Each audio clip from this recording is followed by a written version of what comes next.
Hello, everyone. Welcome back. I am Christine Dixon of the Ordinary Sacred.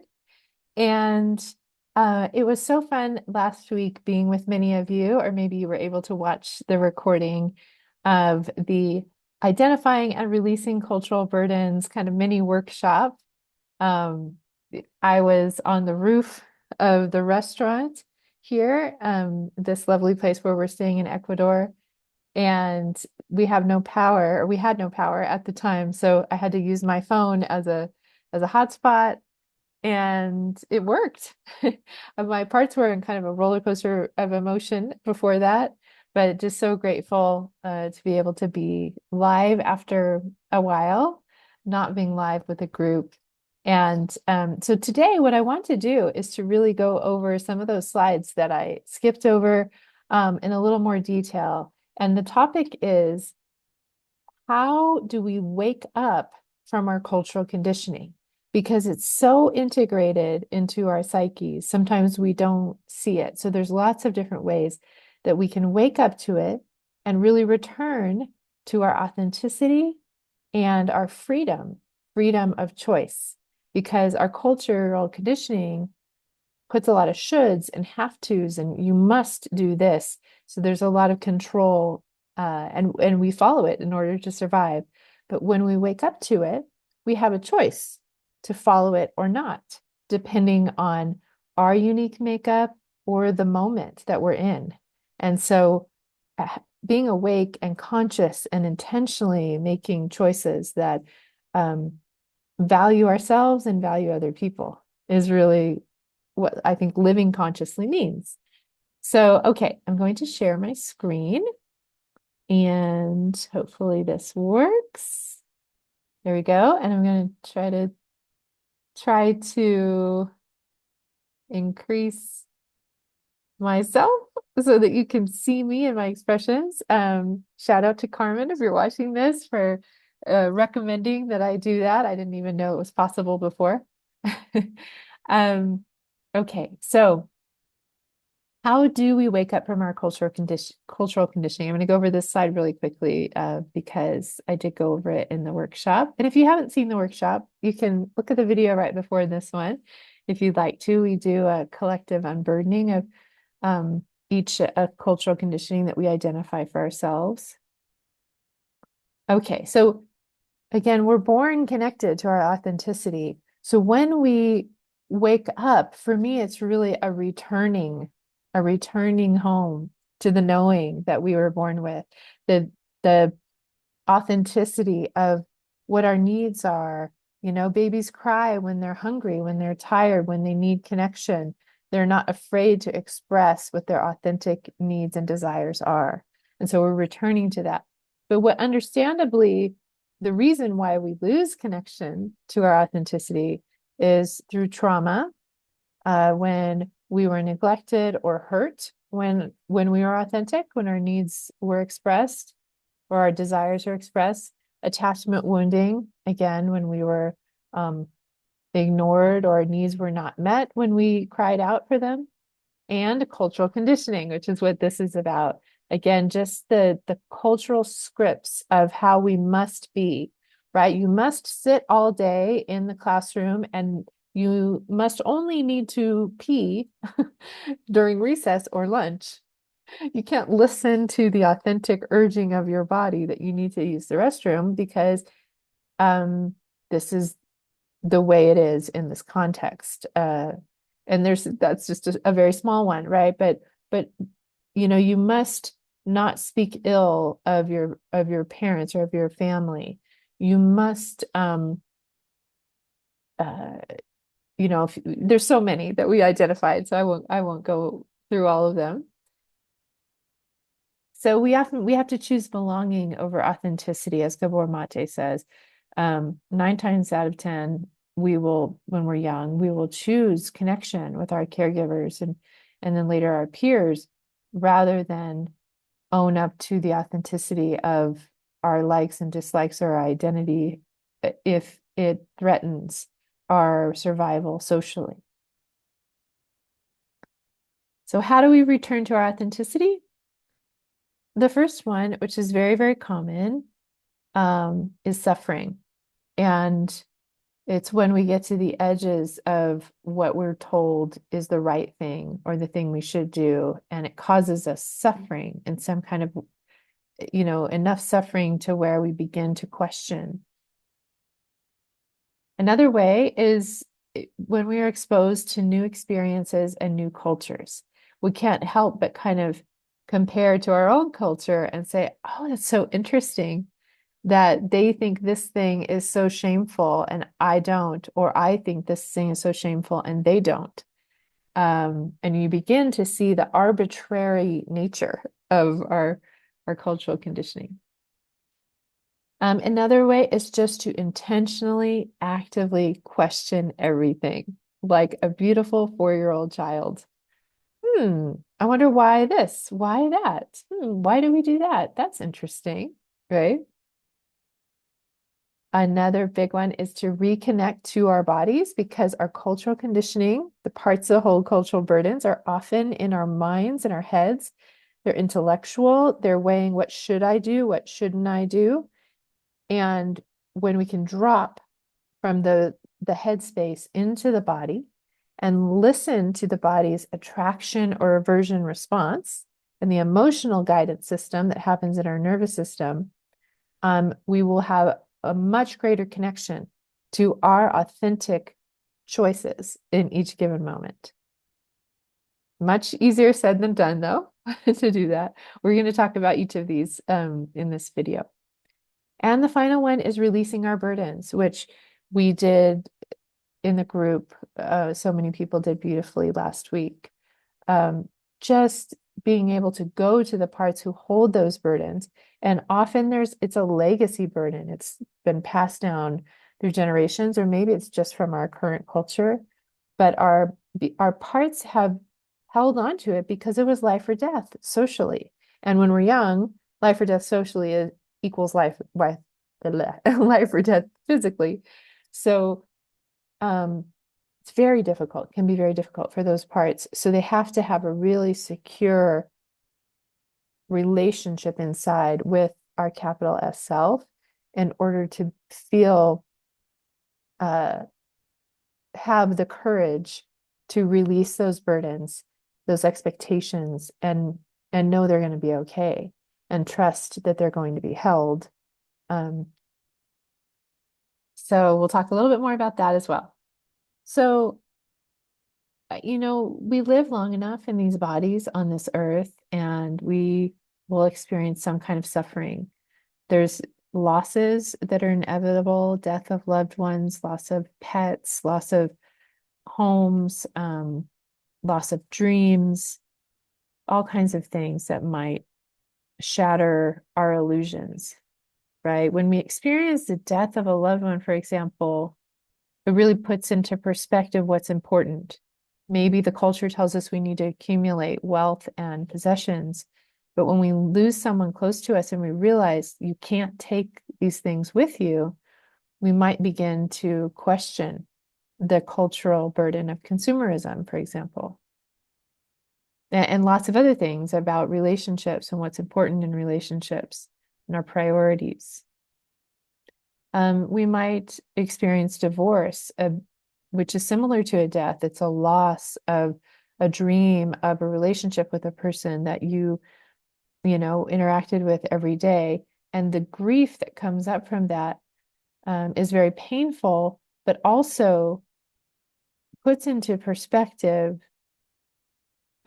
maybe some of the smaller trivial things, or it might also have you question maybe your religious.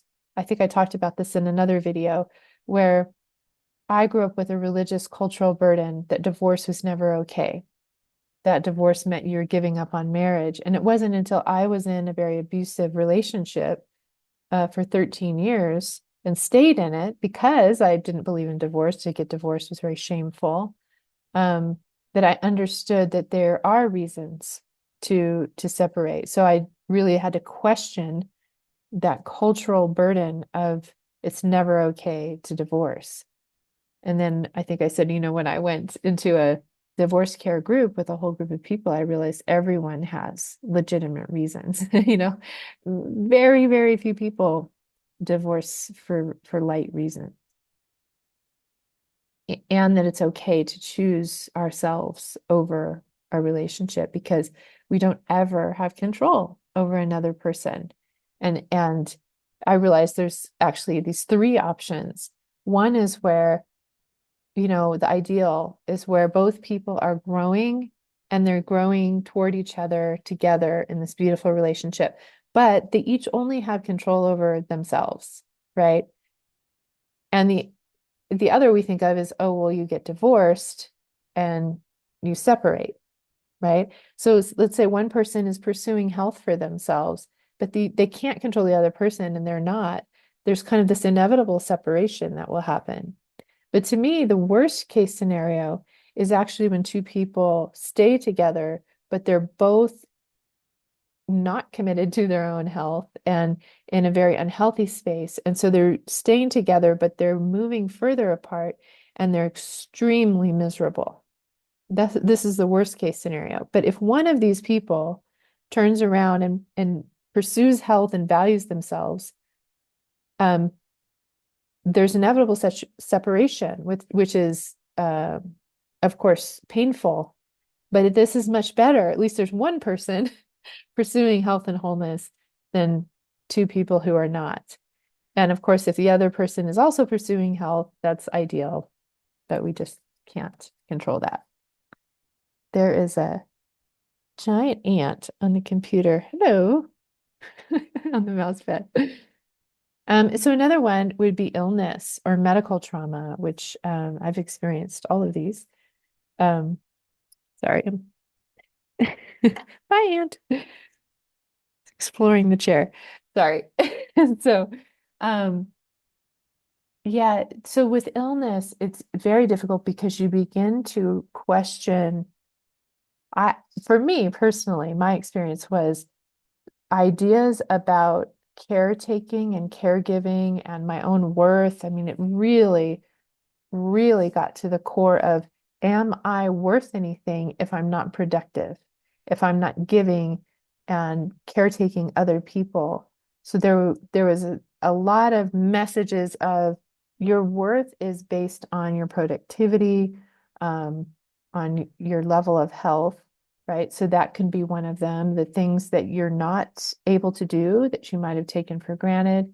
And then, of course, medical trauma for me was a real questioning of some of the assumptions around just trust the doctors. The doctors are your saviors. The doctors know what's best for you. That came into huge question. If you want to hear more about that, I have a video, I think it's called the medical system rant. I have some rants on some different authoritarian systems that through suffering, I began to question. There can be a lot of questioning. This is happening now and, you know, all through history where there's wars and violence and imprisonment and treatment of other people as lesser than and just horrific things, right? That we might see people doing, you know, it might be our own country. And we begin to question, maybe before we thought, you know, we need to always be loyal to our country, our leaders, or we need to, or, you know, they can do no wrong. There's a certain self-righteousness around it. But when we begin to see the suffering of others, or we experience suffering from the hands of authorities or people who we thought were righteous in some way, we begin to question. I see a lot of people doing that right now. There can also be abuse, right? Again, these authorities, these people that we're told have our best interest at heart, a parent, a teacher, a religious leader, a government, a boss, when they abuse us, they use that power to abuse us, we begin to question their authority and what they're saying about what we should or should not do. Betrayal can be another really painful thing. And you know, these can create personal burdens because they can be very personal experiences. But in the process, we begin to also unload cultural burdens around our own loyalty or expectations of other people. So again, I said this in the divorce piece. A big one for me was this belief that I was responsible for someone else and they were responsible for me, which is a little bit of a not so explicit, but kind of implicit in Western culture. Uh, just love songs and romantic comedies and a lot of you're you made me feel this way kind of thing, right? Like as if another person's responsible for how I feel, or I'm responsible for how another person feels. And not that we don't affect each other, we absolutely have influence on each other. But I began to realize that no, we each are our own primary caregiver. I don't actually have any control over another person. And that was both freeing and very concerning and disillusioning for a while. It's actually disillusioning and then became freeing once the burden was released. So yeah, again, just when we experience a lack of control, right? This illusion that we have control over anything, really, um, or a lack of trust. Okay. Another one that's a little more fun than suffering, though these are all very valuable in helping us question our conditioning. But a fun one is traveling, or maybe we don't have the means to travel, but we can travel to new worlds through books, novels, memoirs. Um, we can go on the internet and we can connect with people all over the world. This is, to me, the real benefit of globalization in the sense of the internet, and that we can, even in the groups that I've led, there've been people from all over the world who are coming together, um, sharing the differences in their experiences and sharing the similarities in their inner experiences and connecting and realizing, maybe that will break the whole idea of us versus them. You're different, you're scary. We begin to experience each other and realize, oh no, they're not scary. And we're actually fascinating. So meeting new people, whether it's online or in person, we're here at this, again, this beautiful place in Vilcabamba, Ecuador. And we get to talk to people from all over the world every day, people from Germany and France and different places in Europe, but also lots of people from South America, from Argentina and Colombia, and of course, Ecuador. And there are people from India and Taiwan. And just it's so fascinating to see people who have had different lived experiences, have come to different conclusions about life or politics, or maybe the same conclusions, and to just listen to their stories and get that people always make sense given whatever they've been through. Ooh, sorry. This ant is feeling attached to me. Okay. The next one, shout out here to Byron Katie. I know Byron Katie can be kind of polarizing. Some people have had negative experiences with her work. It's called, what she does is called the inquiry method or the work. And I too have had both positive and negative experiences with the work. So maybe you don't know anything about Byron Katie. I'm going to explain the inquiry method here. But if you have had either positive or negative experiences, I validate that. And so I'm going to kind of explain, to me, how this inquiry method works. And it's, in some ways, it's very similar to cognitive behavioral therapy, where you are really aware of your thoughts and you begin to question some of your thoughts. From an IFS perspective, can be helpful when it's our self, our capital S self, that is gently encouraging a part to consider an alternative point of view. And sometimes they cannot do it until their point of view is validated, or until their burden is released, or what they protect is healed, right? Other times, in my experience, the self will, through relationship and trust with the part, gently nudge them to question their painful belief. So when this method is used in that way, I think it's very, very powerful.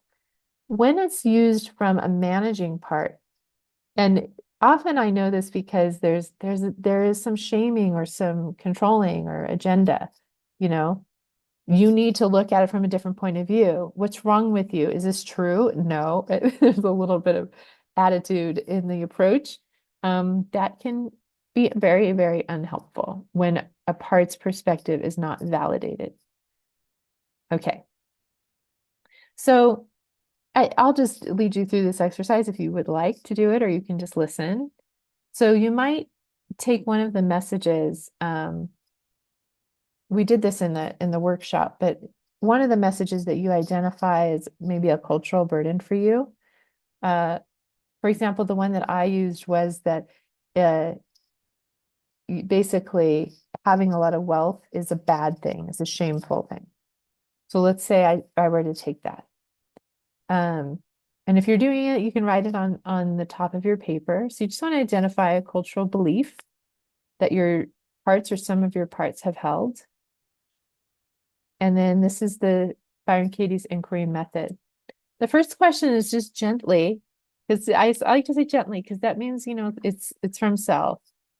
Gently ask the part who holds that belief. And you can identify where the belief is in or around your body, or ask that part to show itself to you. And so you are asking, there's a relationship between yourself and the part, and just gently asking the part, is it true? Right? So I'm asking my part, is it true that a person who has a lot of wealth is a shameful person, is a bad person? And okay, my part is appearing right now quite young, around 10. And she's kind of curled up in a ball and she's saying, mm-hmm, mm-hmm, yeah, yeah, that's true. Because that's what was taught to her. And again, there's no right or wrong, yes or no. You're just receiving an answer from the part. And so now I'm asking this part, since it's saying, can I know? I'm going to ask the part, can you know for sure that it's always true?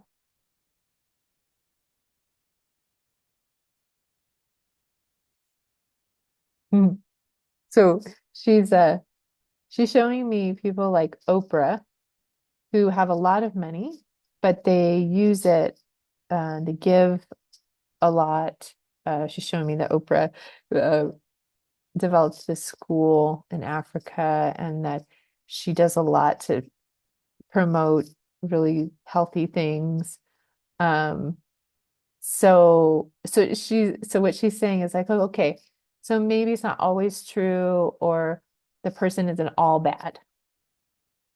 Okay, so she's gently questioning it now. So that's a really good development. Okay. So again, these questions, the way Byron Katie has them is like you're asking yourself, but the way I would do it is actually, again, to have that relationship between parts. So instead of saying, who am I? How do you feel and behave when you believe that's true? I'm going to ask this part. Who are you? This 10-year-old part in front of me. How do you feel and behave when you believe that it's bad to be wealthy?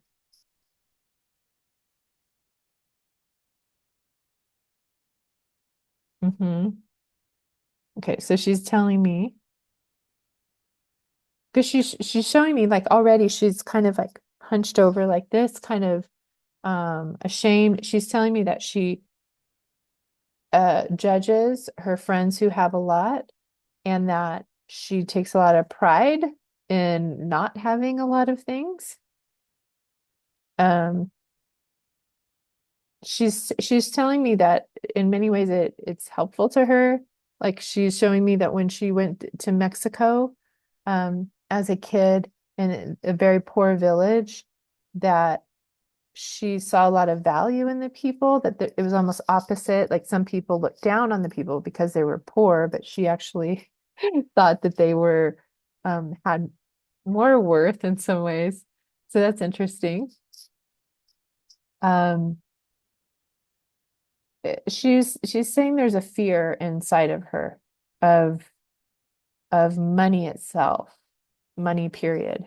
Like it's just such a taboo, shameful topic that there there's a lot of it's almost like she's showing me that there's like money and then there's like a cage. It's inside a cage and it's like guarded by animals and that it's like dangerous to try to get it. So you'd stay as far away as possible. That's really interesting. I'm really enjoying this exercise. Okay, getting to know her. So now I'm asking her, who would you be without this belief?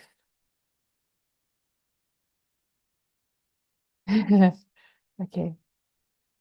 She's taking like a big sigh and she's kind of like looking around like, I don't know. And so it's almost like the animals guarding the cage and the cage falls open and there's like this big pile of money and she has access to it now.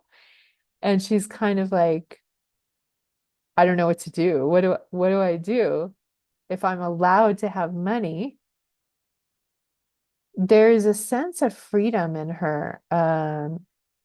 Oh, like spaciousness. Like I don't have to judge anybody. We're just all equal and we can all share everything and there's abundance and there is a real sense of relief in her. That's really interesting.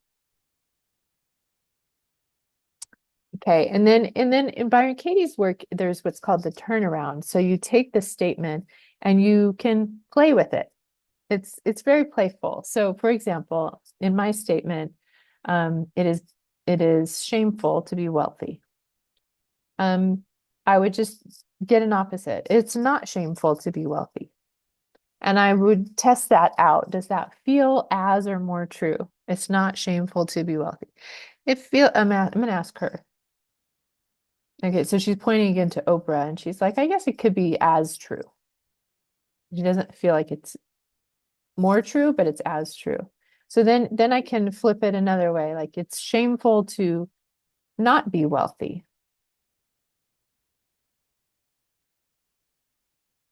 She's okay, so she's saying it can be equally true. She said in the past, before this experience, she would have said it was not true at all. But she said, um, because of the way she felt with that last question of who she would be without the belief and the expansiveness that she felt, she could see how it could be shameful to not be wealthy, or at least to be shameful to believe that it's shameful to be wealthy, is what she's saying. Let's see, is there any other turnaround?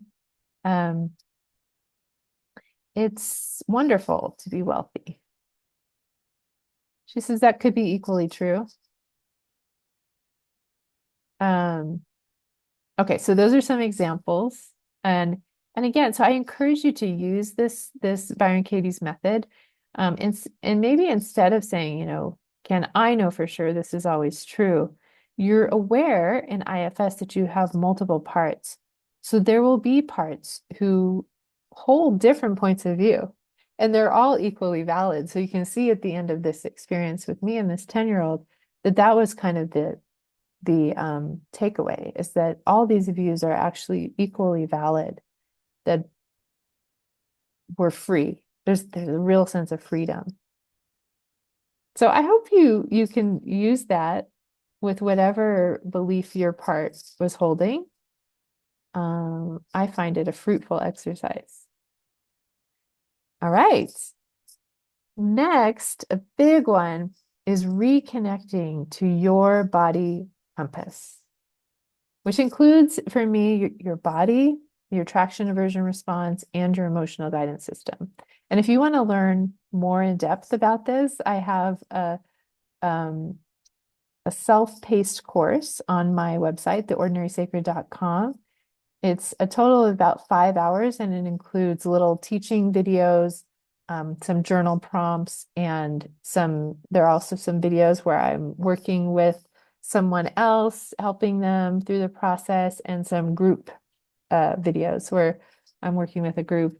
And I go into much more detail about this there if you want to go there. The course itself, I think, is $42.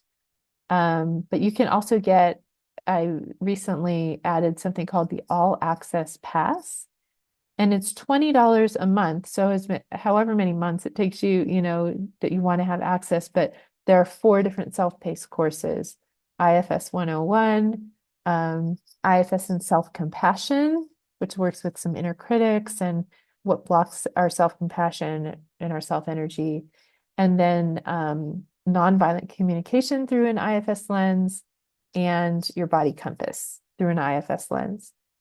And in the All Access Pass, you would have access to all of those, as well as workshops on healing the shame cycle, healing inner critics, worksheets, and meditations.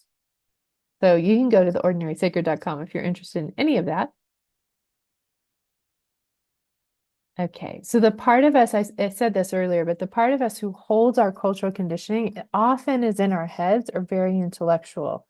Like I have a part named Edna who keeps track of a lot of cultural and religious rules and expectations. And so the way she appears to me is she has this big, huge, thick, giant book of rules. And so she's constantly scanning the pages for what are we supposed to do or not do, right? And it's a very heavy, or it has been a very heavy weight for her. But it's very intellectual. It's not often, well, sometimes it can be from a lived experience, but it's usually just like a download. It's all the things that have been put upon her by the culture. Okay, so thus, a big way to return to our authenticity is by reconnecting to our bodies. I'm going to go back just for a second. I think so. I learned a lot of this from Martha Beck. I did the Wayfinder Life Coach training with Martha Beck, who's one of my greatest mentors, has been for, gosh, almost 20 years now.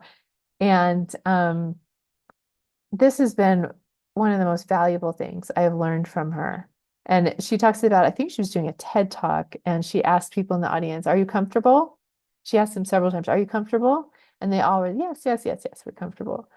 And then she said, "I want you to just think about how you would sit if you were in your living room watching a TV show. Would you be sitting the way you are now? Would you be dressed the way you are now? Right? Or can you notice that your body kind of wants to sit back and relax?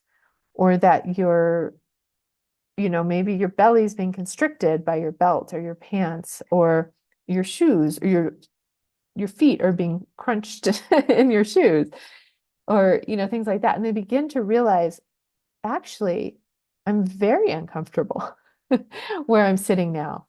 The nature of the seat, the nature of my clothing, the way that I'm sitting, and I'm doing all of it because of some kind of cultural expectation, right? And so one of the big changes for me in my life, it seems kind of insignificant, but it's not, is that once I started listening to my body, what I wore clothing wise changed. Everything I wear is comfortable now because that's what my body wants.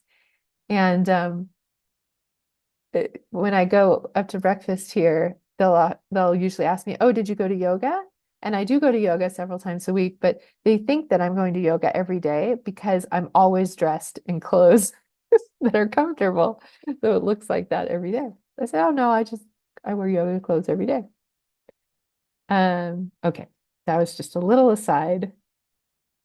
So we learn to identify both the attraction and the aversion response in our bodies. I love this analogy that I learned from Martha about the petri dish. So if you have a petri dish, in science, where you put a living organism in this petri dish, just a single cell living organism, one cell, put it in the petri dish. If you put next to it a piece of sustenance, of food, of nourishment, that single cell will begin moving toward the sustenance, the food, right? If you put a pathogen next to that single cell, it will begin moving away from the pathogen. So, on the most simple fundamental level, our cells, our bodies, just have a very organic, innate response of moving toward what is life-giving and nourishing to us and moving away from what is not.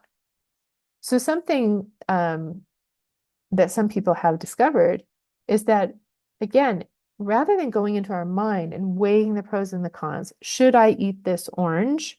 Should I eat this orange or should I eat this apple? Say, okay, just a simple choice.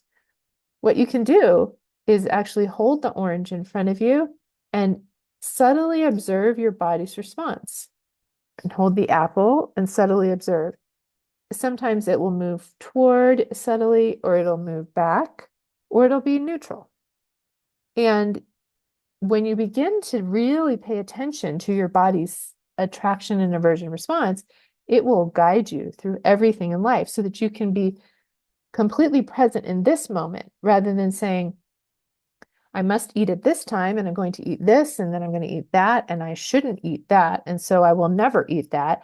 And I'll always eat this. I have parts like that. I don't know if you have, but they're very regimented around diet, listening to all these external authorities. I should eat this. I shouldn't eat that. I should exercise this way this many times for this much time every day, instead of checking in with my body in any given moment and being able to say, what do you want to eat right now? What are you attracted toward? And I know a lot of people will say, oh, but if I did that, my body would always want to eat ice cream and cake and donuts and chips. And I say, let me gently ask you, is it true? I say, put it to the test. Because a lot of times the parts who want to eat all of that are in direct response to the restricting parts who are making you not eat it. And if you actually listen to your body and what it wants, because a lot of that is also a way to dissociate and get out of our bodies when we binge eat on that kind of thing. But if we are fully in our body, really feeling and listening to our body, and we can work with the binging parts. We don't bypass them. We understand why they're doing what they're doing. They're disconnecting us from our body for a reason. But if they will allow us to get into our body, my experience is that my body craves whatever nutrient that it needs in that moment. And sometimes it might be sugar. It might need some sugar, or it might need some salt or something like that, or some fat or some protein or some but if my body needs, for example, iron or vitamin A or something that's in spinach, it will say, I want spinach right now. It's fascinating. So I encourage you to just observe it, go into your body, really see, again, not your thought process of I shouldn't eat this, I should eat that. What does my body want in this moment? And we can do this with any and everything. With people, a really good exercise is to just put the people who are mainly in your life. You can make a list of 3 to 10 people and just imagine them standing in front of you and observe your body. Does it want to move toward them or does it kind of move back? And there doesn't need to be any intellectual explanation of it, just observing your body. And again, if you go and do that self-paced course, I'll lead you through a whole exercise to calibrate your body compass so that you can figure out, well, what's a 10 of an attraction response? What's a negative 10 of aversion response? And so you can kind of give it a number on your calibrated compass. Oh, this person or this food or this activity or this environment is a positive 8 for me, or this one is a negative 6, or this one's 0. It's neutral. There's no response. I encourage you to play with it, experiment with it. And then you can do this exercise as well, and you can pause here if you want to take more time doing this, but think of something or someone that you love. So it could be a person or maybe a pet, an animal, Imagine them in front of you and just watch what happens in your body. This is your attraction response. Someone who you love and who loves you. Then experiment with someone or something that you fear or hate, or particularly someone who seems to be very critical or harsh with you. And just imagine them standing in front of you and watch what your body does. It might be very overt or it might be kind of subtle. See the difference in how your body responds. And then you can use this. I encourage you to use it with very simple decisions like what am I going to wear today? What am I going to eat? Where am I going to go? And you can just have two options in your hands. Again, you can imagine them in your hands, or you can just imagine yourself doing the thing. Okay, am I going to, like I would go on a walk and my husband would say, do you want to continue on the walk or do you want to turn around and go back home? And at first I would always, my default would be to go to the intellectual parts and say, well, I should walk more. I need to get in more steps. And my husband would say, no, no, no, go into your body. What does your body say? And I would imagine continuing on the walk. And it was different every time, but say I would imagine continuing on the walk and my body would kind of go, like there's a slight aversion response. And I imagine turning around and going back home and my body would go. So I'm listening to my body. I'm like, oh, my body says, go back home. It's just a clear answer. It's immediate. It's clear. There's no confusion around it at all. Yeah, so like I said, you imagine each potential choice in front of you and observe if your body has an attraction or an aversion response. Sometimes both of them are neutral, or both of them are negative, or both of them are positive, and you might think of an alternative and a third, fourth, fifth option. So I hope that is interesting to you and you play with that, try that.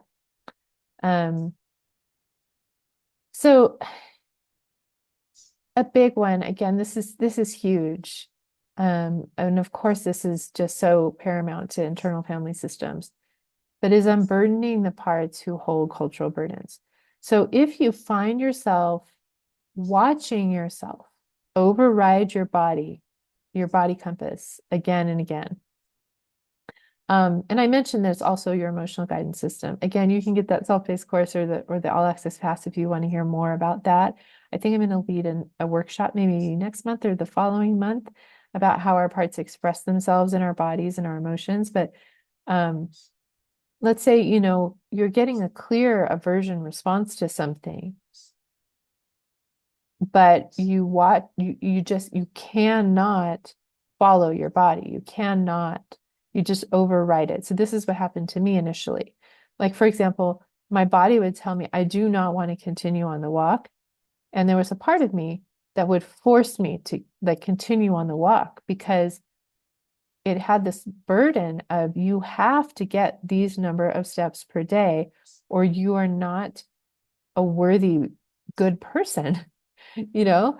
And it was just so strongly burdened with that it could not listen to my body. So that may very well be the case for you. There can be some discomfort initially in this process because as you begin to wake up, you begin to see the clarity of your authenticity. And you might begin to see how often parts of you override it, how often you live contrary to your, oh, sorry. My body was telling me something was biting me. That you live contrary to, yeah, if it keeps biting me, I might move inside and listen to my body. Yeah, you might see how often you live contrary to what your body is telling you, because it feels like a life or death socially to do that. So you make sense. And so when you're in that in-between state where you're awake to what you really want, what you really need in order to thrive in your life, but you just cannot attain it. It's like you see the promised land outside the window, but you're imprisoned and you can't actually get to it. That's because the parts of you who keep you imprisoned need to be witnessed and understood and helped to unload their burdens so that they can begin to allow you to experiment. You don't have to change everything overnight. You never want to steamroll over parts and say, no, I'm going to make you follow the body. You want to propose gentle nudges of what if we just tried this for a week, for a day, for an hour, for 2 minutes, listening to the body. So, for example, I started with having an hour a week where I would just fully listen to my body, eat what it wanted to eat, when it wanted to eat, rest when it wanted to rest, do what it wanted to do. It was so life-giving that my system was like, oh my gosh, I wish we could do this all the time.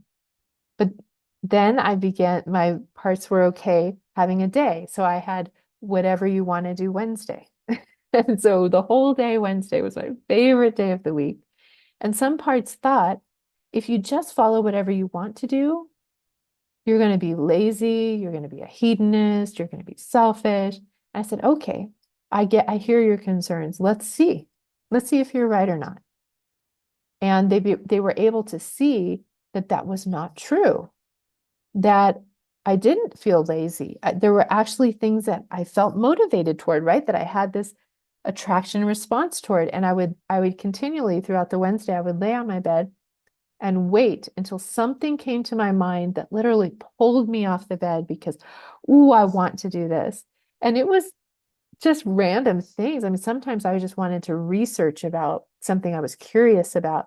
Other times I wanted to learn a song or a poem, or I wanted to write a letter to my husband, or I wanted it just, there were just things that my body would go, ooh, yes, I want to do that. I want to go outside and watch the butterflies, right? But I was doing what I think we are meant to do on this earth, which is to, oh, look, there are butterflies behind me. I don't know if you can see this. I see them in the reflection in front of me, but they're serendipitous. But as we begin to allow ourselves, those parts experiment with going toward what is life-giving to us, they begin to see that it's actually what we were created to do, is to enjoy this earth and this world with all of our senses. And that there's not really something that we have to accomplish and do to achieve worth, that we already have worth, and we're worthy to enjoy ourselves, right? And that every other person is too. It's not that I'm more valuable than you, but I just have more agency around the, the piece of the divine that's inside of me that wants to experience this world through my body. And so do you. So we begin to allow each other freedom. So yeah, I don't know if I didn't even finish reading this, but I'll just read it out. If you find yourself watching yourself override your body compass again and again, it is because there are parts who have learned that it is unsafe to follow your body compass. These are likely burdened. And so what you would do, I encourage you, if you're just watching this and you haven't watched the workshop from last week, you might at some point want to go back and do the exercise where we identify a cultural burden and help that part unburden using the help of ancestors who also carried that burden. And then begin to just gently have the part experiment with, is it safe in your current environment? Are there relationships that you have or context where it's not safe to follow your body? And how can you experiment with finding small spaces, even if it's, I'm going to go to the library for an hour and practice, or to the coffee shop or to the park and practice this for 20 minutes. Maybe I can't do it all of my life with all of the people in it, but as you begin practicing it, your body compass will become your North Star. It will guide you toward the people that are meant for you, toward the places that are meant for you, toward the activities that are meant for you. And after a while, the people, places, and things and activities that are not meant for you will feel so unbearable because you've begun to get a taste for what it feels like to live in alignment with your authenticity. And it might be painful. There might be some loss and some grief in that of shedding those things. It's not necessarily easy from the point that you have connection to your body compass and the vision of your authenticity and shedding the things that are not there to get to the other side of vibrant living. And but it's worth it. It really is worth it. So, all right.